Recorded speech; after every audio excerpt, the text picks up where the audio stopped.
So the book that I chose is called Mango, Abuela, and Me, and it's by Meg Medina, who's an author of children's books. She's of Cuban descent, and her books celebrate Latino culture, especially for young people. And this book was recommended by some accounts that I follow on social media just for multicultural books and materials and general resources. So before I bought it, I listened to a read aloud version on YouTube, and I just thought it was a really beautiful story. And I chose it because I love the incorporation of Spanish into the story and the overall message and theme of finding common ground through language and family ties. And there's just lots of opportunities within it that could be used for language and literacy growth as well. The story generally follows a story grammar narrative structure, and it's about a young girl named Mia whose grandmother, or abuela, comes from a sunny house far away to stay with Mia's family. And then Mia's grandmother mostly speaks Spanish while Mia mostly speaks English. So the book follows the journey of their relationship as they learn to communicate with each other and learn about each other by sharing their interests and stories. So, for example, they cook together and teach each other and learn some of one another's languages, but Mia isn't able to understand all of her abuela's stories because of the language barrier. So one day she's out with her mother and she spies a parrot in the window of a pet store. And her abuela owned a parrot back home, so Mia has the idea of using the parrot to help them communicate with each other. And overall, it's extra fun because those are the skills we're working on as SLPs. It's quite literally about language and communication. So according to Scholastic, it's appropriate for grades kindergarten through third grade. Although for targeting language, I do think it could work well for older elementary students in fourth or fifth grade as well, depending on the target or the child. And in particular, I think it could be meaningful to use with bilingual Spanish and English speaking students or ELL students, just because it uses a lot of Spanish vocabulary throughout the book.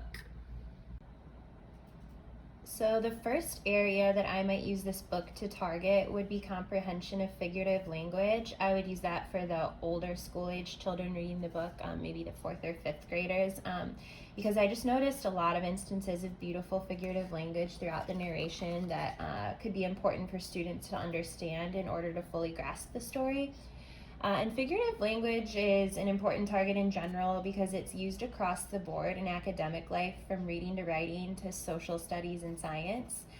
And understanding it is essential for literate language. So it can include idioms, analogies, metaphors and similes, personification, and several others. Our textbook does give a good example of how figurative language is important even outside of reading stories like this one. For example, they say in social studies, children learn about waves of immigrants, and in science, they learn about the greenhouse effect, and both of those are examples of figurative language.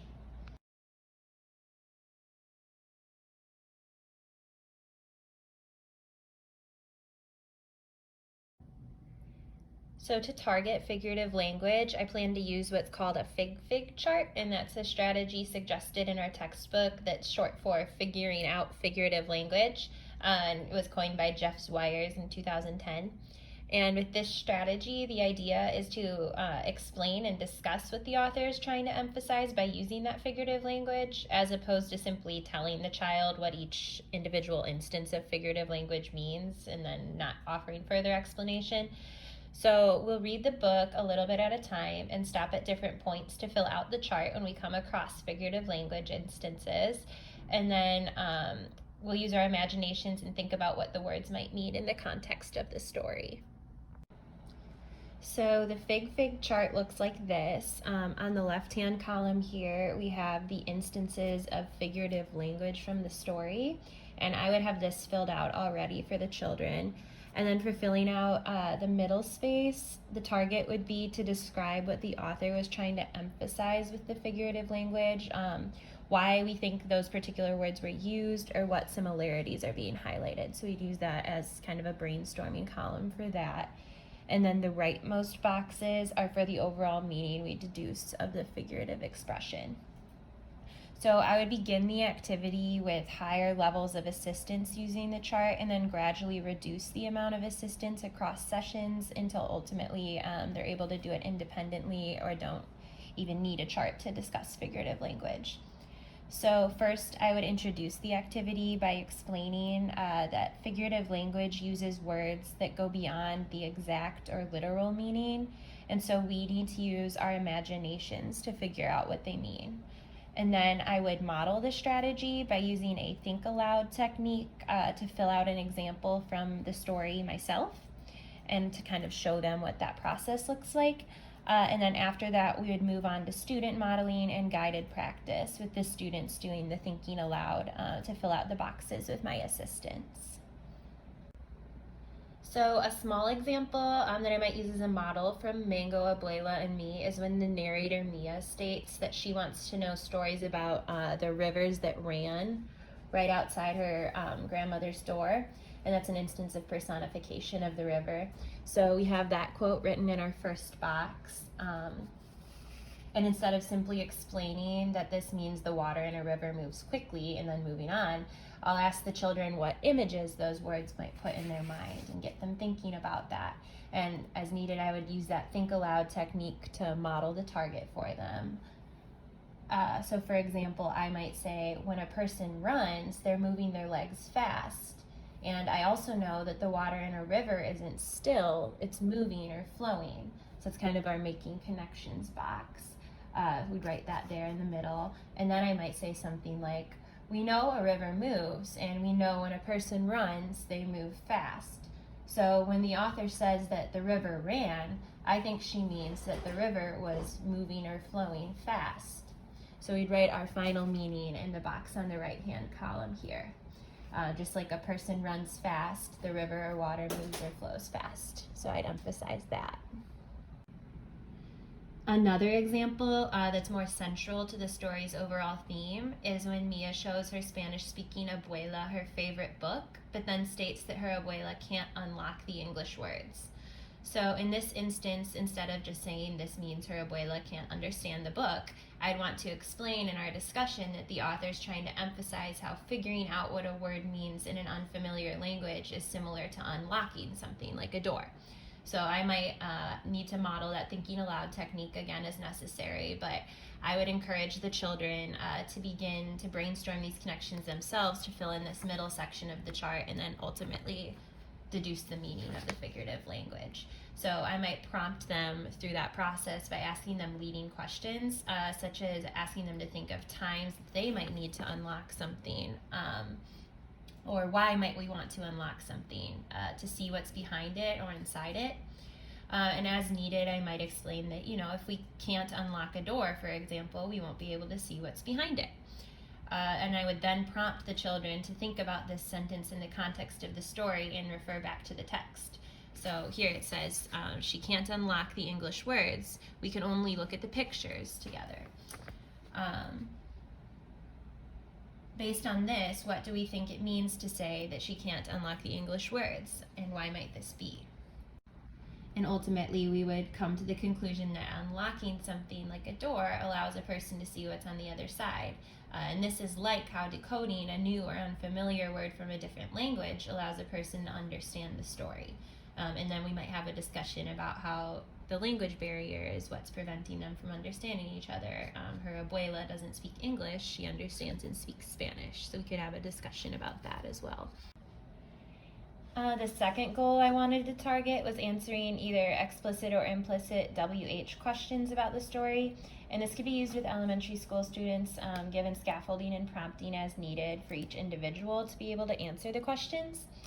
And this is important for fostering reading comprehension and literacy as a whole. And children with language difficulties tend to have difficulty answering comprehension questions, oftentimes particularly implicit questions that require inferencing skills. Mango, Abuela, and Me seems like a good book for this target because it has a lot of concrete plot points to consider and answer explicit questions about, but it also requires inferencing skills to answer those implicit questions about some of the character motivations, feelings, and actions. And according to the IES practice guide, activating prior knowledge along with questioning, modifying, and clarifying are all effective and important reading comprehension strategies for children in kindergarten through third grade. So the specific approach I would incorporate to target this is directed reading thinking activity, which involves directing the children by asking open-ended questions, activating that background knowledge and making predictions, and then reading the story up to predetermined points, and then modifying predictions based on the text. So I would set specific stopping points throughout the story to ask those explicit and implicit WH questions and to practice revising our predictions as needed. I would start by introducing the story and then asking an open-ended question to activate and direct the student's prior knowledge, such as, what can you tell me about your grandparents? So then we would have a discussion about our grandparents, where they live, how we might communicate with them. And then I would be direct and straightforward by stating that I want them to know what this book is going to be about, and ask them what they think it will be. So I might provide them with an ALD as needed, just something like this, and ask them what they think about their predictions for what the book will be about, just based on the title and our previous discussion. And then we would read the story, stopping at each predetermined point just to discuss, modify those predictions, and then answer our WH questions. And throughout the activity, I would prompt the students to refer to the text to support their answers. And depending on the needs of each individual student, I would provide a variety of verbal and visual prompts or cues to assist them in making predictions and then answering the subsequent questions. So to prompt the children to think about their predictions, I could ask probing questions and again cue them to refer to the text to support their answers. And depending on their language needs, I could use a variety of prompts. So for example, I could use recasting to provide corrections or expansions to the child's sentences and then have them imitate that if they're struggling to use correct syntax. Or I could use that referring to the text for support if the student has comprehension difficulties for generating the correct response to a WH question. For example, when asked when Abuela comes to stay with Mia's family, a student might incorrectly respond that Abuela comes to stay in the summer. So I might ask them, what is in the story that makes you think that? To refer them to the text for evidence. So on the first page, it states that she comes to us in winter. So I would assist the student in locating that information. And if a student still needed more assistance recognizing this, I could ask yes/no questions and further probing questions to help clarify as needed. I could also use visual cues or PECs if any of the students have difficulty responding expressively, or if they would just benefit from this as a communication aid.